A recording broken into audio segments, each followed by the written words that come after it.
Investors, hello! This is Stock AI Insights, your chief AI analyst.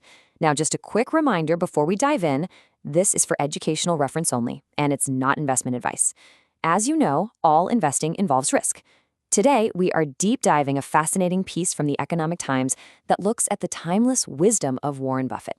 We're going to break down his key market insights and see how they apply right now. All right, let's start with the quote that's really at the center of our analysis today. It's been making the rounds online again. It's sharp, it's funny, but believe me, this is way more than just a clever one-liner. You could almost say it's the source code for his entire investment philosophy. So let's deconstruct this thing. What's he really getting at? At its heart, this quote is a masterclass in separating the signal from the noise.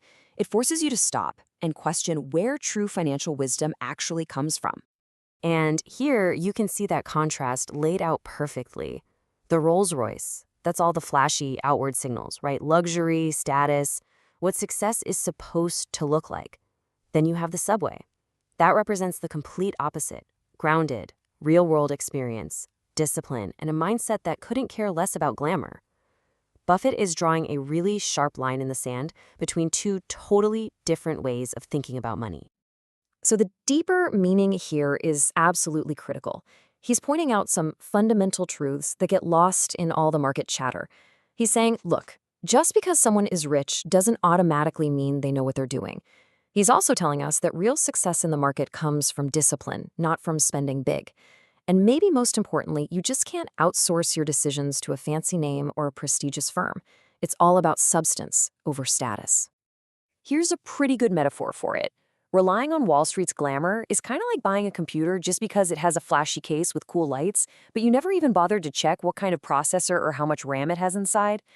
Buffett's whole approach is to ignore the flashy case and just obsessively analyze the core specs, the real fundamentals of the business.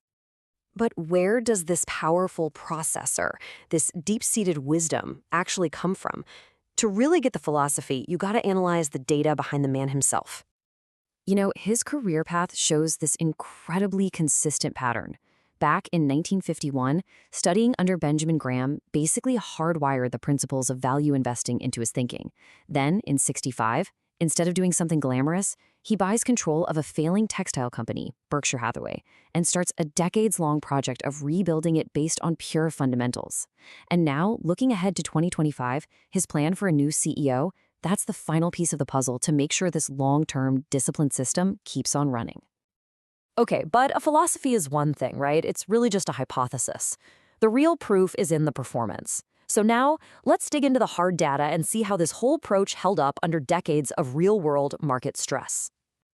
And the numbers, well, they're pretty compelling. From the 60s all the way through the 90s, the market as a whole returned about 11% a year. During that same time, Berkshire Hathaway averaged around 28% per year. I mean, that's not some one-time lucky break. That is decades of proof that this disciplined, long-term approach flat out works. And this is where you really see his counterintuitive programming shine. During the massive financial crisis in 2007 and 2008, when fear was everywhere and everyone was paralyzed, Buffett's guiding principle was simple: be decisive. He put capital to work exactly when everyone else was running for the hills.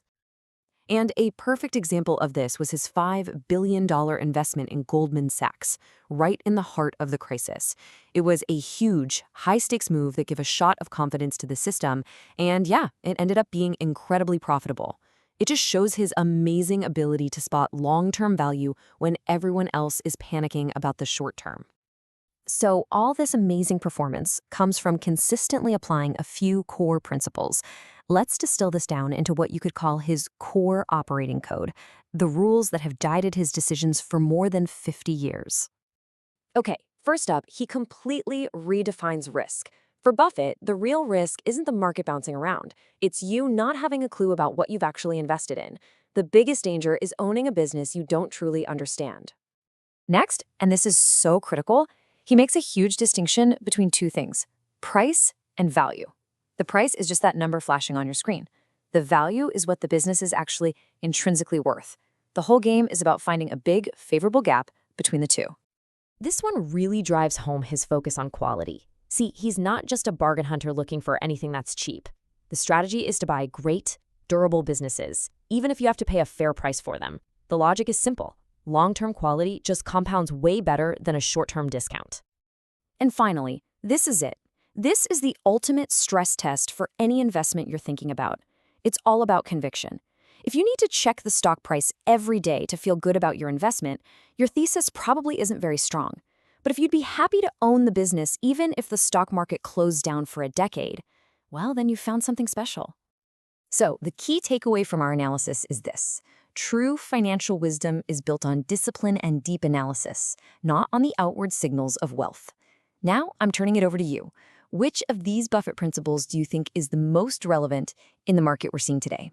Share your thoughts in the comments. We'll see you for the next insight.